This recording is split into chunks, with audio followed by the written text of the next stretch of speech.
Well, Georgia's elected officials remain persistent on trying to find solutions to bring broadband to rural areas. More than 100 elected officials met with the Georgia Municipal Association for a statewide rural broadband summit. 41 NBC's Tanya Motorzitsky explains how local governments can help bring broadband to needed areas.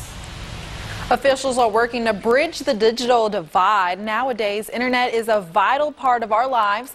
Politicians in Georgia and in D.C. want to make sure broadband is accessible to those in rural areas.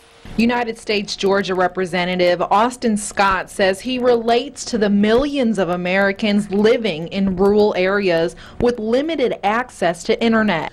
For my wife and I, many times we're hooking in through our cell phones to actually download our emails on our computer. Deanna Perry with Georgia Department of Community Affairs says more than 1 million Georgians are without broadband. So if you work from a desktop, laptop, mobile phone, tablet, you've got to have access to the internet. Having internet access is more than watching YouTube videos or scrolling on Facebook.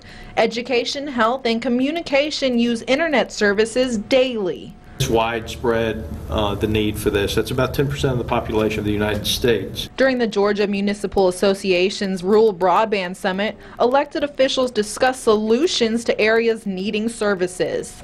My goal would be to give the state more leeway with how the funds are used, what's right for Georgia. Perry displayed maps, part of the Georgia Broadband Initiative, showing accuracy of which areas are served or not to better determine who needs resources and grants.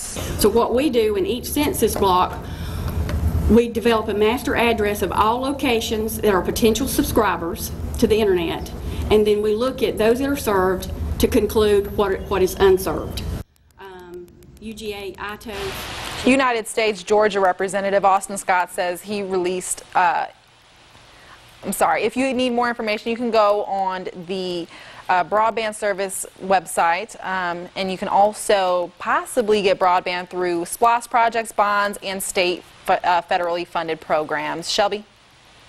Alrighty, thank you, Tanya. So if your community needs broadband or if you want to apply for a site designation program or funding, go to the Georgia Department of Economic Development's website at georgia.org.